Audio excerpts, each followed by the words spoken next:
طالب العلمان ورونو بل وصیت د دا دی چې په مدارسو کې ښایسته اخلاق چلول، کمره کې، په مدرسه کې، د استاذ په حلقه کې، چې کله واپس شي کور کې جماعت کې، ځکه د مؤمن لوی صفت دا ده چې د اخلاق به ښایسته وي.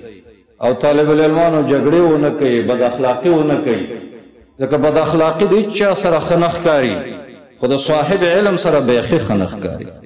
د ښایسته اخلاقو ډېر فضایل دي. الله تعالی دې زموږ خوی ښایسته کړي. حدیث کې دا راځي په تمامو مؤمنانو کې ښه مؤمن هغه دی چې خوی ښایسته وي، او په تمامو مؤمنانو کې ښه سړی هغه دی چې کور کې د ښځو د بچو سره ښه. خبرې ته پام کوه، صحیح ده؟ اخلاق په هر ځای کې دي، خو په کور کې.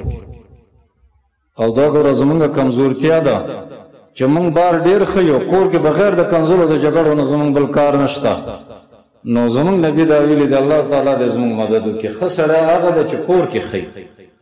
او نبی کریم صلی الله علیه وسلم فرمایي چې قیامت کې کله تلې شروع شي نو ټولو نه درنه تله به د هغه چا چې د چا خوی ښایسته وي.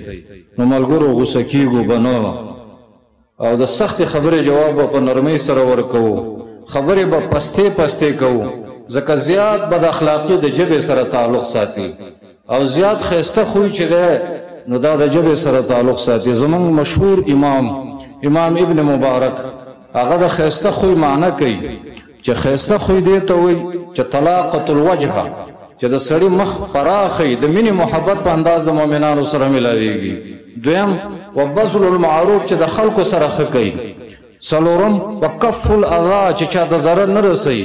او پنځم وان تحتمل ما یکون من الناس، چې خلک کومه زیاته خبرو کې برداشت پکې، د انتقام جذبه پکې نه. یا رب العالمین ته زموږ خوی ښایسته کړي.